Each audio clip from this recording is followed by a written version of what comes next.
Frost. Oh, 4.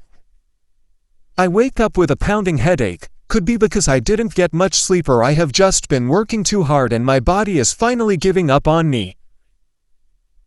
I look at the dirty laundry and sigh really deep. I didn't have a chance to wash last week, so the clothes have piled up and I need to thoroughly clean today. I plug my headsets in my ears before starting to sort the clothes out. Dainty keeps insisting on us getting a help, but I am not planning to. The last one we had I let go after the death of Tumelo. I have been doing everything possible to get myself as busy as possible because each time I am idle I find myself reliving the death of my son. Time moves so fast I don't even realize it's after 11 a.m. by the time I am putting the last of the laundry on the line. I have been up since 5 in the morning and Dainty has just gotten back after leaving for the gym around 8. "Hey babe," he says, standing by the kitchen door as I rinse the basins at the backyard. "Hi," I respond with a weary smile.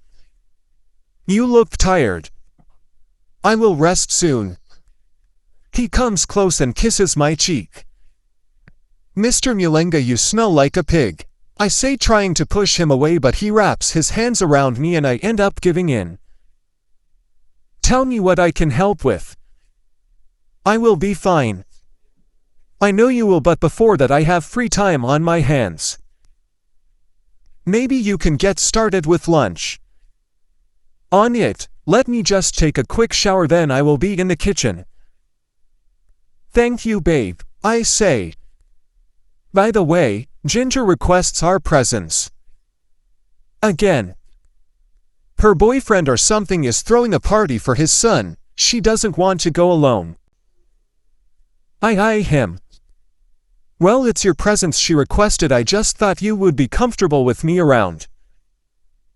And she couldn't call me herself." "Babe, you know Ginger is just trying to." "Forget it," I snap, and with defeat he walks back into the house. I don't entirely blame her for involving her brother every time she wants to see me. I have been doing a good job avoiding her, but this still doesn't sit well with me. I dry the basins with a mudden cloth and go in the house where I start cleaning. By 1 p.m. I am done and have taken a bath. "And food is ready," Dainty announces when I step into the kitchen. "I am starving," I say, getting a plate so that I dish up for myself. He has prepared enchima, lumanda mixed with sweet potato leaves and fried fish. "Boy, have you won me over," I say, sitting down. He smiles. He knows this is my favorite meal and I could eat this type of food every other day. Well, only the best for my wife. I smile back at him, but the smile disappears when his phone starts to ring. It was close to me, so I manage to see who is calling. "You won't take it?" I ask when he presses the lock button so that it rings silently. "I warned her about calling me over the weekend." "I guess you didn't do enough," I say, swallowing. Time is Dainty's work colleague. They have worked on numerous projects together, but my spirit just doesn't sit well when I think of her, and you know, as women with our sixth sense. But then again, it might just be my insecurities being projected on her. I will talk to her again. I choose not to respond. I am too tired to get into a fight with him. Besides, if I have to show up at the birthday thing, it's better I am in a good mood. I finish off my food and wash the plate, then change into comfortable jeans with a t-shirt and trainers before leaving home. Dainty tells me he will be meeting his work friends to watch soccer and maybe have a few drinks, but he won't be home too late. Honestly, I don't mind if he does stay out late, but of course I wouldn't tell him that. The birthday part is being held at Italy Restaurant and Pizzeria in Rhodes Park. I feel guilty about showing up empty-handed, so I pass through Manda Hill where I purchase some board games for children. "You came," Ginger says excitedly, coming to hug me. "I thought that is what you wanted." "Don't sound like that," she says, making a face. "I brought this," I respond, instead showing her the gift. "Nice of you. Let me show you where everyone is." "I am glad you are here. Melangani's sister is scaring me," she adds. We get to the place that has been reserved for the birthday. There is a jumping castle for the kids and the adults are seated in one place. You came, Melangini says. I don't know why he too is shocked. I just hope Ginger hasn't told him anything about my husband and I.